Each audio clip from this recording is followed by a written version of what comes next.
അപ്പോൾ CM സഖാവ് ഒരൊറ്റ പത്രസമ്മേളനം കൊണ്ട് PS നടരാജപിള്ളയുടെ പിന്മുറക്കാരെ കുമ്മനേട്ടൻ്റെ പാർട്ടിയിൽ എത്തിച്ചു കൊടുത്തത് കണ്ടല്ലോ. ഇനി പടപ്പാളയത്തിലെ ആട്ടം കാണാം.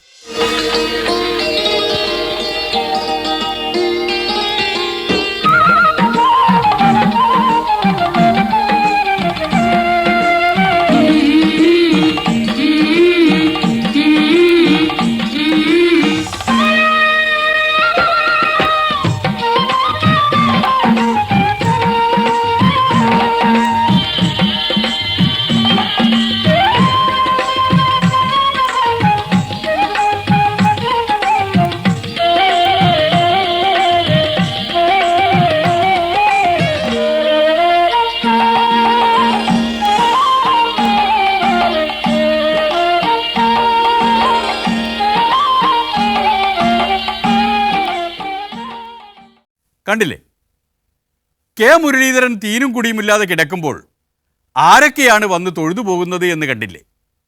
VM സുധീരൻ വരുന്നതിനേക്കാൾ മുൻപ് പന്ന്യൻ രവീന്ദ്രൻ എത്തി എന്ന് പറഞ്ഞാൽ CPM-നുള്ള അത്രയും അക്കാദമി പ്രേമം CPI-ക്കാർക്കില്ല. അല്ല, സർക്കാരിൻ്റെ ഇല്ല, മുഖ്യമന്ത്രിയുടെ. കാരണം സർക്കാർ എന്ന് പറഞ്ഞാൽ ഇടതുപക്ഷ ജനാധിപത്യ മുന്നണിയാണ്.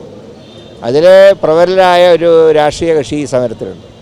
രണ്ടാമത്തെ കക്ഷിയായ CPI-യുടെ വിദ്യാർത്ഥി സംഘടനകൾ ഈ സമരത്തുണ്ട്. അതുകൊണ്ട് ഇത് മുഖ്യമന്ത്രിയുടെയും പാർട്ടി സെക്രട്ടറിയുടെയും നിലപാടാണ്. പ്രത്യേകിച്ചും മുഖ്യമന്ത്രിയുടെ യഥാർത്ഥ മുഖം അനാവരണം ചെയ്യപ്പെട്ടിരിക്കുകയാണ്.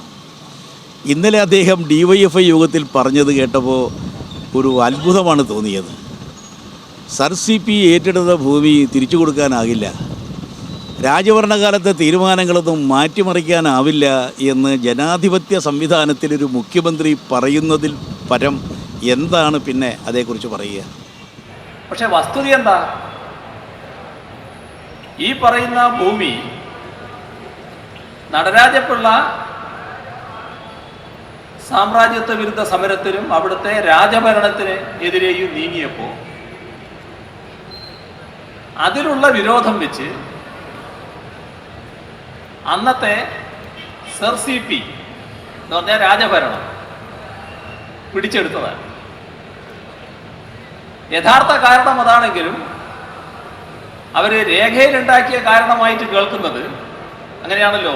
ഈ രേഖയിൽ വേറെ കാരണം പറയുന്നത്. അത് പണ്ടുമുണ്ടേ ഒരു നിലപാടെടുക്കുമ്പോൾ അല്ലെങ്കിൽ ഒരു നടപടിയെടുക്കുമ്പോൾ യഥാർത്ഥ കാരണം പറയാതെ അത് മറച്ചു വെച്ച് മറ്റൊരു കാരണം പറയുന്ന ഏർപ്പാട്. യഥാർത്ഥ കാരണം ഇതാണ്. ഇദ്ദേഹം നല്ല രീതിയിൽ അന്നത്തെ കാലത്ത് ഒരു പൊതുപ്രവർത്തനം നടത്തുന്നയാളാണ്.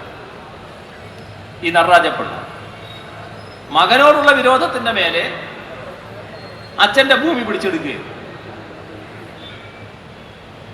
പറഞ്ഞ കാരണം, അവർ രേഖപ്പെടുത്തിയ കാരണം, അച്ഛനൊരു ഓയിൽ കമ്പനിയുണ്ട്, അതിൻ്റെ നികുതി കൊടുത്തില്ല എന്ന് പറഞ്ഞിട്ടാണ് അത് പിടിച്ചടക്കിയത്. അത് SRCP-യുടെ കാലമാണ്, രാജഭരണകാലാണ്. SRCP-യാണ് നമ്മൾ പറയാറ്, പക്ഷേ രാജഭരണകാലാണ്. ആ രാജഭരണകാലത്ത് പിടിച്ചടക്കിയതാണ്. അത് കഴിഞ്ഞു രാജഭരണം തന്നെ ഇല്ലാതായി. പിന്നെ തിരുവിതാംകൂറും കൊച്ചിയും ലയിച്ച് തിരുകൊച്ചിയായി. അതും കഴിഞ്ഞ് ഐക്യകേരളമായി. അങ്ങനെ പലതും വന്നു.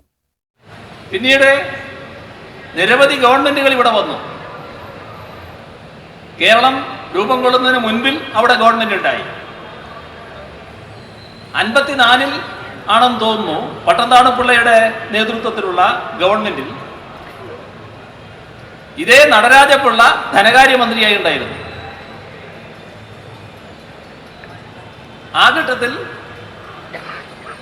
ഈ പറയുന്ന ഭൂമി സർക്കാർ ഭൂമിയായിട്ട് നിൽക്കുകയാണ്. കൃഷി വകുപ്പിന്റെ കയ്യിലാണെന്നാണ് തോന്നുന്നത്. അത് തിരിച്ചെടുക്കാനുള്ള ഒരു ശ്രമവും ആ ഘട്ടത്തിലും ഉണ്ടായില്ല. അത് കഴിഞ്ഞ് കേരളം രൂപം കൊണ്ടു. കേരളം രൂപം കൊണ്ടതിന് ശേഷം ഈ ഭൂമി ഈ ലോ അക്കാഡമി എന്ന് പറയുന്ന സ്ഥാപനത്തിന് പതിച്ചു നൽകലല്ല, പാട്ടത്തിന് നൽകാൻ കേരള ഗവൺമെന്റ് തയ്യാറായി. കൃഷി വകുപ്പിന്റെ കയ്യിലുള്ള ഭൂമി ആയതുകൊണ്ട് അന്ന് കൃഷി വകുപ്പ് കൈകാര്യം ചെയ്ത എം ഗോവിന്ദൻ നായരായിരുന്നു ഭൂമി കൊടുത്തത്. പാട്ടത്തിന് ഭൂമി നൽകി. ഇതിനെ അന്നത്തെ നിയമസഭയിലെ NI ദേവസിക്കുട്ടി എന്ന കോൺഗ്രസ് മെമ്പർ ചോദ്യം ചെയ്തിരുന്നു. അതിൻ്റെ ചരിത്രരേഖയുമായാണ് നമ്മുടെ KPCC പ്രസിഡന്റ് നടക്കുന്നത്. കേരള നിയമസഭയിൽ ഇതേ സംബന്ധിച്ച് നൽകിയിട്ടുള്ള അന്നത്തെ മന്ത്രി MN ഗോവിന്ദൻ നായരുടെ മറുപടി വളരെയേറെ പ്രസക്തമാണ്. ശ്രീ NI ദേവസിക്കുട്ടി, കോൺഗ്രസ് നേതാവായ NI ദേവസിക്കുട്ടിയുടെ ചോദ്യം,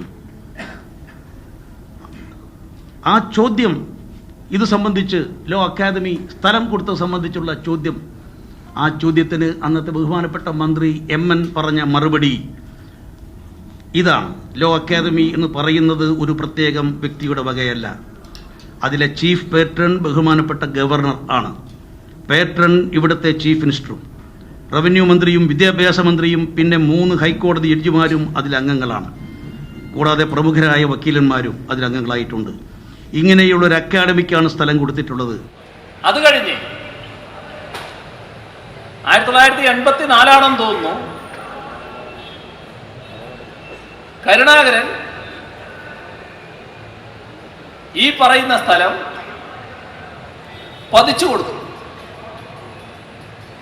എന്ന് പറഞ്ഞാൽ അന്നത്തെ മാർക്കറ്റ് വില ഈടാക്കി ഈ സ്ഥലം 7 ഏക്കറിലധികം സ്ഥലമാണെന്നാണ് തോന്നുന്നത്, ലോ അക്കാഡമിക്ക് പതിച്ചു കൊടുത്തു. അതും രഹസ്യമല്ല, പരസ്യമാണ്. അന്നും അതിനെതിരെ ഒരു ശബ്ദവും കേട്ടില്ല. അന്നത്തെ സത്യം ശരിക്കറിയാവുന്ന ഒരാളെ പൊളിമിക്സിനറിയാം. അദ്ദേഹമാണെങ്കിൽ സത്യം മാത്രമേ പറയുകയുമുള്ളൂ. ആ സ്ഥലം നാരായണൻ നായർക്ക് പതിച്ചു കൊടുത്ത് ഞാനും കൂടെ കൂടിക്കോട്ടെ.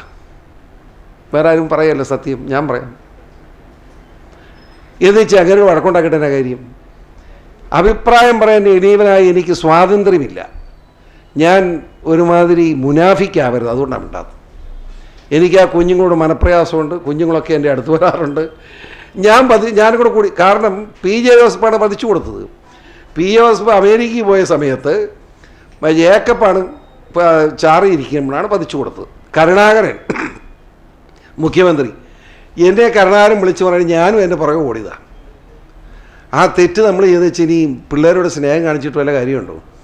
പിള്ളേരോട് മുഴുവൻ സഹാനുഭൂതിയുണ്ട്. പക്ഷെ ഞാൻ മിണ്ടാത്തത് ഒരുമാതിരി മുനാഫിക്കാണ് ഞാനെന്ന് മനുഷ്യൻ പറയരുത്. അതുകൊണ്ടാണ് ചെയ്ത തെറ്റ്, നമ്മളാണ് തെറ്റ് ചെയ്തത്. എന്തിനാണ് പതിച്ചു കൊടുത്തത് അങ്ങേർക്ക്? എന്തൊരു മര്യാദ. പക്ഷെ അന്ന് നമ്മൾ പയ്യനാ, കരുണാകരനും PJ ജോസഫും ഒക്കെ പറയുമ്പോൾ കൂടിക്കൊടുക്കാവുന്ന നമ്മളത്ര ഉള്ളന്ന്. ഇപ്പോഴല്ലേ ബോധം ഉണ്ടായി വന്നത്. അതാണ് സത്യം. മുനാഫിക്ക് എന്നാൽ കപടവിശ്വാസി, അല്ലെങ്കിൽ മനസ്സിലൊന്നു വെച്ച് മറ്റൊന്ന് പുറത്തേക്ക് പറയുന്നവൻ. ഏതായാലും PC അക്കൂട്ടത്തിൽപ്പെട്ടവനല്ല എന്ന് ബോധ്യപ്പെട്ട സ്ഥിതിക്ക് ഒരിടവേളയിലേക്ക് കടക്കുകയാണ്.